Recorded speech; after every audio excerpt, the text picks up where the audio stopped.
Welcome to FX Options University, recorded live at the International Securities Exchange, the world's largest equity options exchange. Join the industry's top trading professionals as they provide insight and strategies for trading in the currency markets using FX options. FX options are a low-risk alternative to hedging currency moves in any market condition. Now what I've done here is I've taken these spreads and I've used the colors that I've highlighted the spreads with above, and I've drawn the actual zones out on the chart. I like to do this when I teach because I think I'm a visual person, and sometimes the best looking spread that I can put together in numbers doesn't look so great when I look at it in a visual way. So that's what I've done here. So let's take the first one to begin with.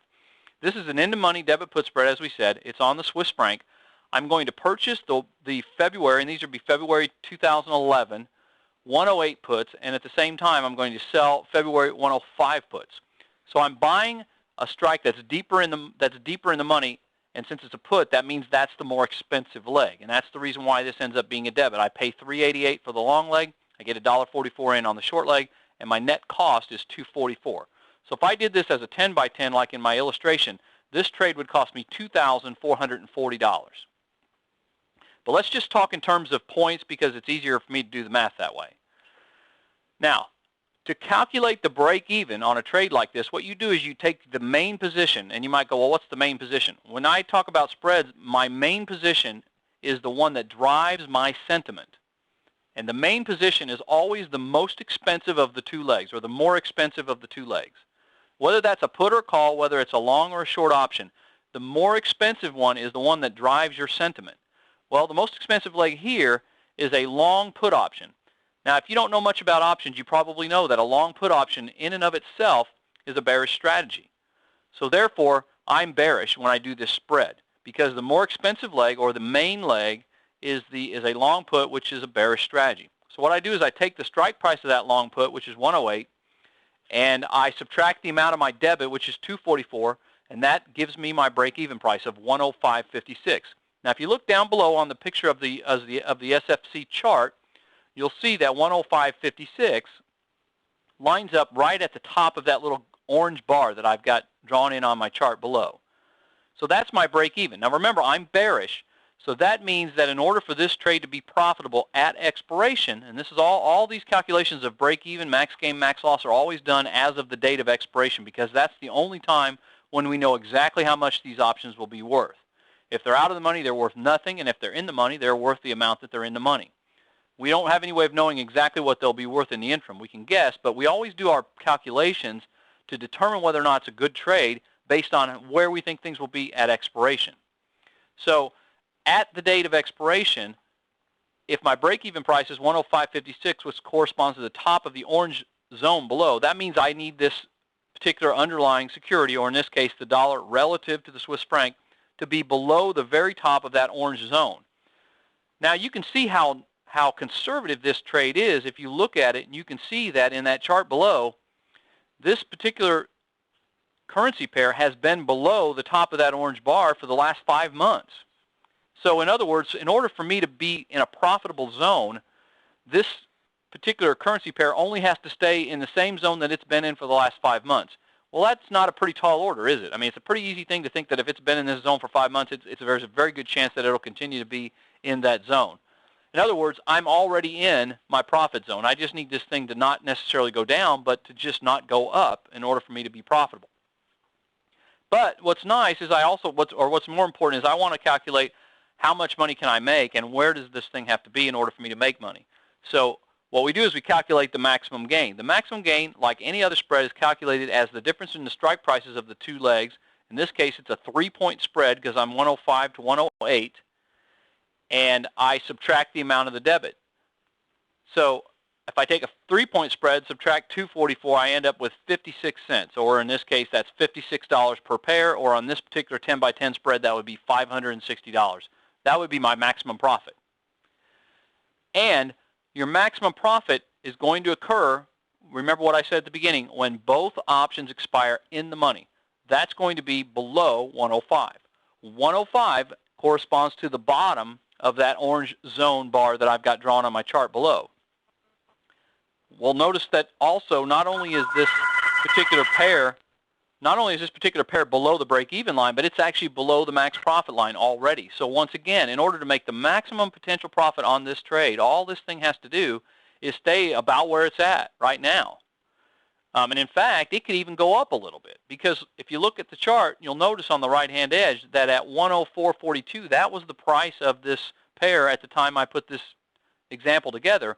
And my break-even, or I'm sorry, my maximum gain zone is below 105, which means I'm already, what, 58 cents below my max gain zone, which means that this thing could go against me by as much as 58 cents, go exactly the wrong way, and I would still hit max profit zone by the time we roll around to expiration. All I got to do is just sit and wait. So this is an extremely conservative trade. Now, what about my max loss? Because obviously that's a concern. Well, when you have a debit spread, the worst case scenario is have both options expire completely worthless. If that happens, the debit you paid is completely lost. In this case, we know we paid $244, so that means that's our maximum loss, $244. But where does that occur? Well, if our goal is to have both options expire in the money because that's where we hit max profit, then the worst case scenario is probably to have both options expire worthless. And where would that occur? Well, that occurs if this particular currency pair is above 108 at expiration. So I don't have a line drawn in my chart below, but you can see very easily that 108 would mean that this chart would have to get all the way back to where it was way back in August, and we're looking at January. So we'd have to go back more than 5 months to find a time when this pair was up to the point where I would hit my max loss. So again, this is a very conservative trade. Now the fact that it's very conservative explains why you're risking $2,440 for a maximum profit of only $560. Now, this is important. I say this in every spread trade, every spread seminar that I've ever done. Don't evaluate the merits of a trade by how much you're risking versus how much you can make. Sure, I'm risking $2,440 and I can only make $560. But wouldn't you agree, based on everything I've just told you, that the odds of losing that $2,440 are very low versus the odds of making that $560 are actually quite high because the stocks or the security is already there. The index is already there. So there's two elements to this. There's the odds of, there's the amount I lose versus the amount I could lose versus the amount I could make. But the more important element to me is always, what are the odds of losing versus the odds of making, or what are the odds of hitting that max gain versus the odds of hitting that max loss? And in this case, the odds are significantly higher of getting the max gain number than they are of losing the max loss number. Now let's look at a slightly more aggressive trade, because you may go, hey, that's fine, but what if I'm a little bit more bearish and I'd like to make a little bit more than 560? How do I do that? Well, you just simply adjust your strikes a little bit. Same underlying index, same strategy, only in this case I buy the 106 puts and I sell the 103s. The 106 puts, again, are more expensive because they're further in the money. The net cost of this trade is $1.75 or $1,750, so it's a lot lower than the previous one. But